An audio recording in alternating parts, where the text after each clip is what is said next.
Okay people, so heartbreak incoming in Boruto chapter 46 people. Naruto is on to the identity of the masked man known as Kashin Koji that we assume is Jiraiya. People like, oh, this chapter, the toad oil bombs. Need I say more? I mean, if Kashin Koji isn't Jiraiya or very closely, and I mean very closely, like a forgotten son or some shit, then they've been trolling us way too hard, because every instance of this character from the time he has shown up back in chapter 16 even to the latest chapter 46, it just continues to scream Kashin Koji is Jiraiya. Whether he's a mechanical version, whether they found his body and turned him into a cybernetic version, whatever it is, this dude Koji has to be Jiraiya. This chapter when Naruto says the way that mask guy fights, it's like, you know who he was saying. It's like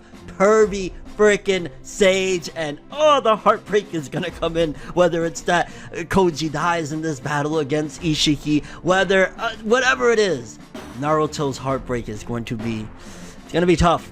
It's gonna be tough.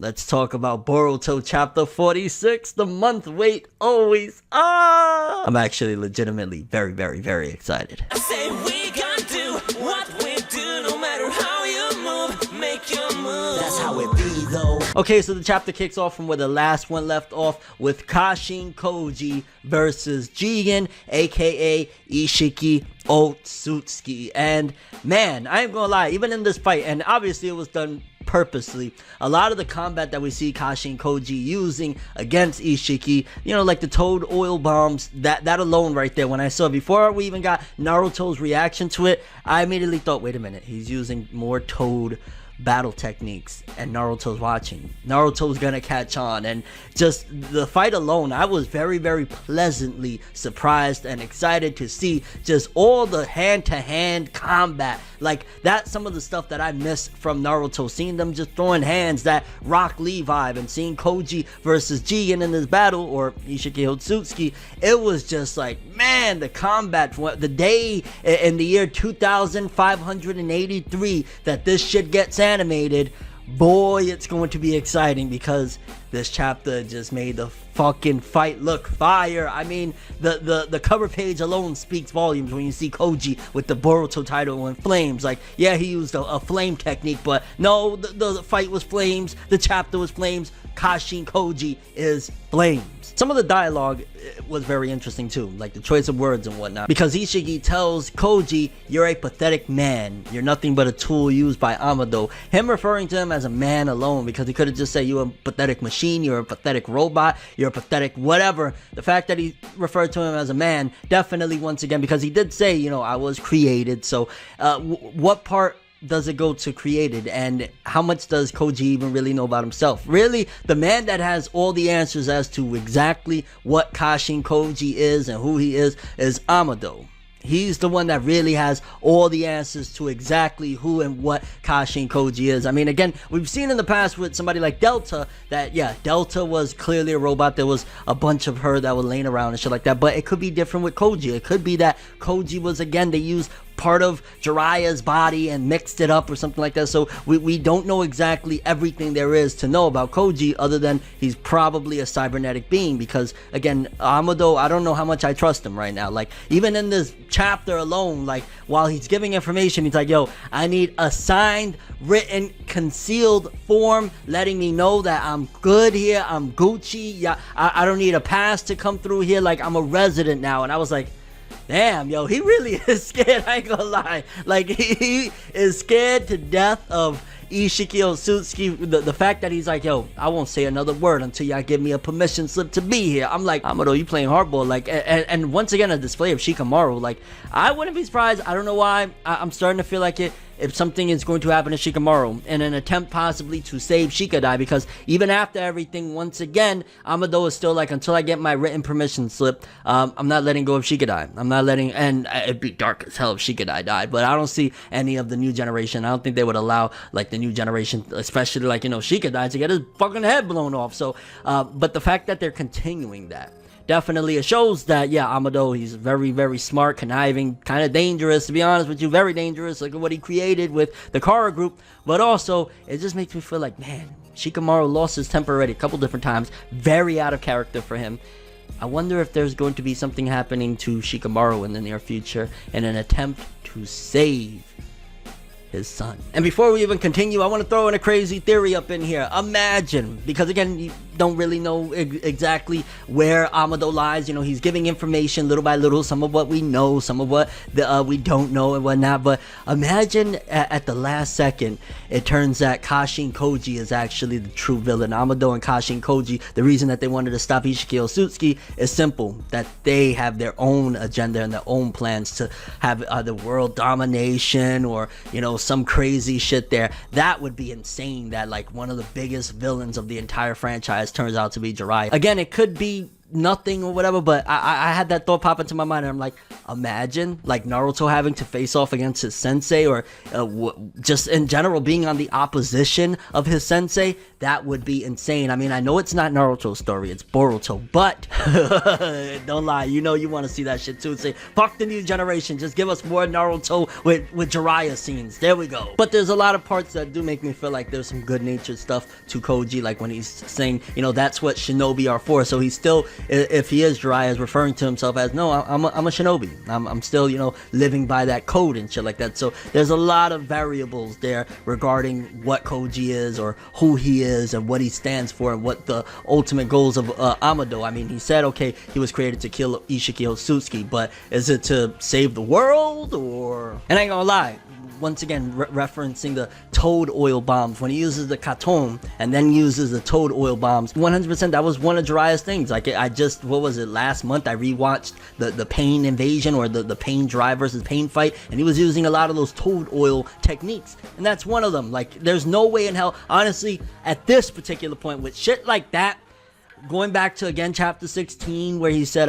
fate brings me back to this village, the Fire Nation, all of the things, him summoning a giant toad, all of the dots connect to that he is 100% either Jiraiya, a cybernetic Jiraiya, or something along the lines of that. At this point, I will feel like it's a massive troll if he turns out to be nobody that we know. He's just like, you know, some random dude, or just some shitty thing. Like, it kind of has to be Jiraiya at this point, or again, a son that we don't know about, or, you know, a cybernetic. It has to be, because if not, I'm gonna look at Kodachi and Ikamoto and be like, you motherfuckers, you've been playing with my fucking feelings this whole time, you piece of shit, like, how dare you? So yeah, it's Jiraiya, okay? It has to be. And I gotta say that while, yeah, it does seem like for the most part it would be the case that when Naruto finds out who Kashin Koji is, that he would be, especially if it's Jiraiya, he'd have a mixed bag of emotions, but he did have a calm face for the most part. Like, there was a little drop of sweat,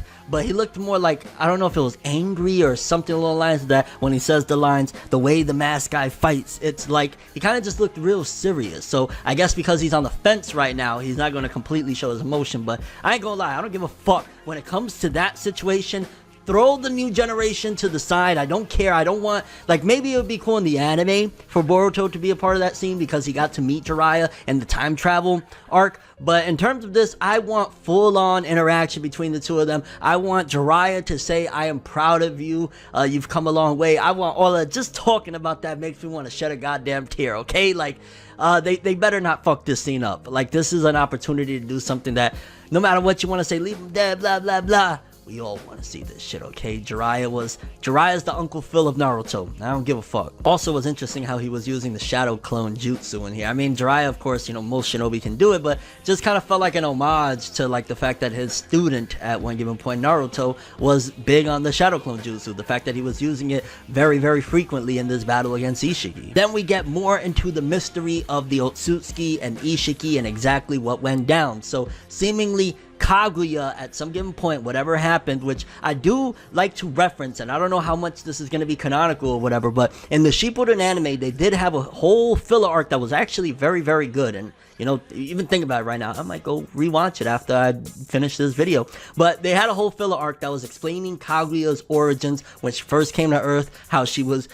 dibbling, dabbling, doing that dude that ultimately became the pops for, you know, Hagoromo and you know, the Six Paths generation and all that jazz. You know, so I kind of have some of that ingrained in my mind as I'm reading this. But one of the big things was she, for whatever reason, randomly lashed out, attacked Ishiki by surprise, because I've seen some chitter chatter of people saying, man, Ishiki gotta be trash, even though in this chapter they're saying, like, you know, he's the strongest. Amado's like, yo, we can't allow him to return, he would be the strongest, it'd be devastating the Earth. But Kaguya caught him off guard and like basically cut off half of his torso and shit like that. It wasn't that she was like, yo fam, let's do this, come on, throw them hands, you know what I'm saying? It wasn't that.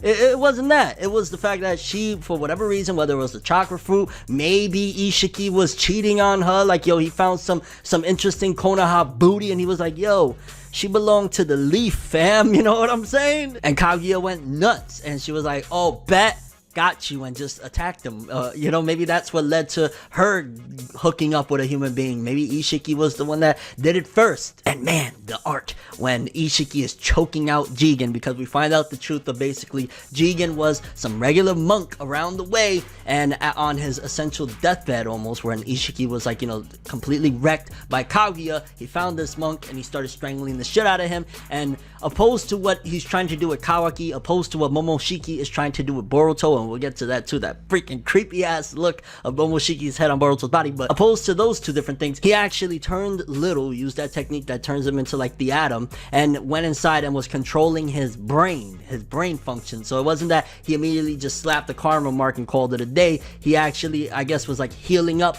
within Jigen's body. So there's a lot of questions there as well. This brings up a lot of questions, to be honest with you. Like, okay, wait a minute, this era had to have happened a very long time ago, because Kaguya came to Earth a very long time ago. Obviously this is before, you know, the Sage of Six Paths was even born, right? So this was a long time ago. How the fuck did a regular monk's body last this entire time? And why is it that this entire time he never just transferred over to somebody else, opposed to just sitting in the body of this fucking no-name shitty monk? And then it gets into the fact that what karma really is, that essentially it's like a backup file, a virus, essentially an Otsutsuki virus, that when it's put into a person, eventually little by little it takes over the person until the Otsutsuki data rewrites the person itself into the Otsutsuki that it's supposed to be. So for example, with Boruto, he's little by little being rewritten to become Momoshiki. Eventually he will, like, that panel is just so freaking creepy, where first of all, I did not want to see a butt-ass naked Boruto. Get that shit out of here, that was just weird. But also then the panel where we see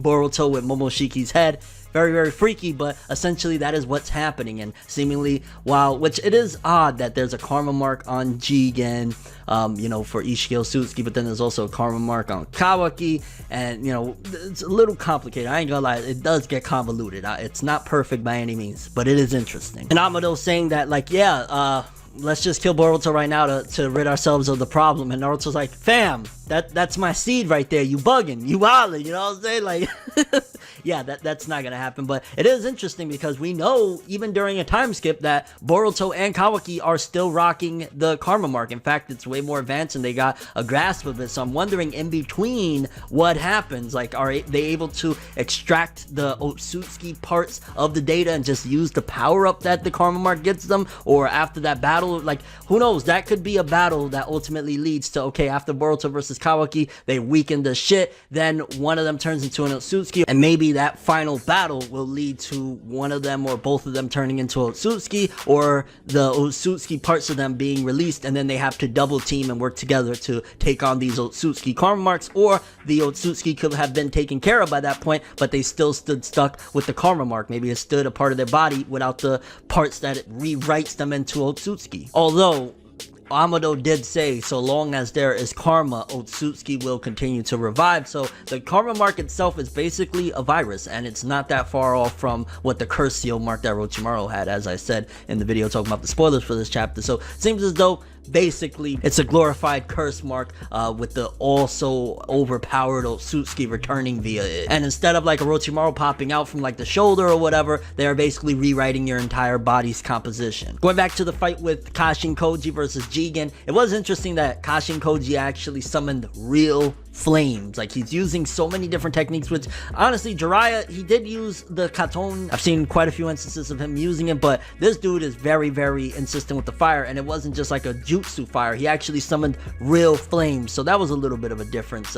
Again, I don't remember Jiraiya using full-on real flames. He would just use like jutsu, like katon. And in the end of the chapter, Amado proclaims that he is going to teach them how to kill an Otsutsuki, because obviously they didn't really know, even in the original Naruto, like with Kaguya, they just put the bitch on the moon, like, yo bitch, get the fuck up out of here, you fucking up our time right now, get to the moon, alright, get back in the kitchen, Karen. Oh my god, that would be so fucking hilarious and misogynistic at the same time, I'm not gonna lie, but still funny as shit if they just started referring to Kaguya as Karen. So in fact, I'm gonna refer to Kaguya as Karen. I mean, let's keep it real, she ruined one of the best villains in the entirety of the story, Madara, so yeah, Karen, how you doing on the moon, bitch? Overall, the chapter, honestly, very, very awesome chapter. I loved it, the details, some of it, to be honest with you, it kind of could have been inferred. Like, it seems as though like the karma mark is just like giving us more detail as to what exactly is going on, but you could have kind of guessed based on everything we've seen of where, you know, the conversations Momoshiki has had,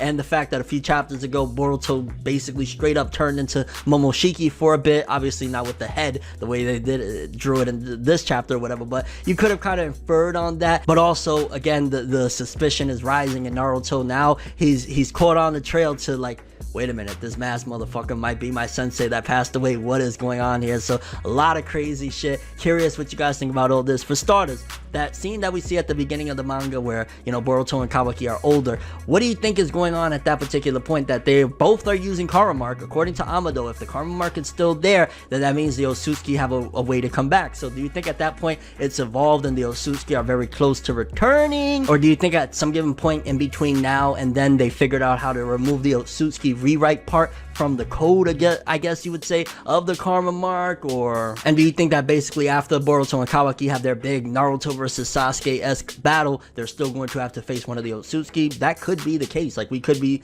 having little hints and details that might showcase the final battle of Boruto even after that big battle between Kawaki and Boruto. Also, what did you think about the whole explanation as to exactly what happened with Jigen and Ishiki Otsutsuki? How do you feel the fact that like Jigen is essentially like a human monk that's been around for like, what, 1,000 years or some crazy shit, since the age of the Sage of Six Paths before that? And your overall thoughts and expectations for the future of the Boruto manga with chapter 47 and beyond next month. This chapter yet again is like, oh my god, I'm gonna go crazy when Naruto finds out what's going on. That moment, that's going to be hands down probably the best moment of the entirety of Boruto, period. Like, I don't think anything will come closer than Naruto being reunited one more time with Jiraiya. But that's all I have for this one. Thanks for watching. I hope you enjoyed. If you liked anything I had to say or enjoyed the video, drop me a like. I'd greatly appreciate it. And if you want more from me, make sure to subscribe. Follow me on Twitter, Instagram, hit that bell to get all notifications. And if you want to follow any of my other social media,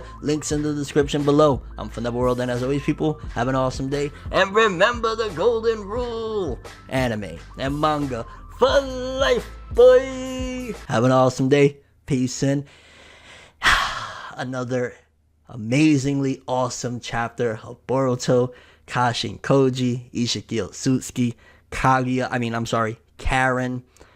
Shit is crazy. Everything good always comes to an end. If you stab me in my back, we can never make amends. Trying to move to acceptance, hard to accept it. Mistakes like mirrors, gotta reflect it. I don't wanna fucking leave, but I gotta leave the maybes to the crazies. Maybe one day there I go, admitting something in a subtle way. No more copies, leave without a trace.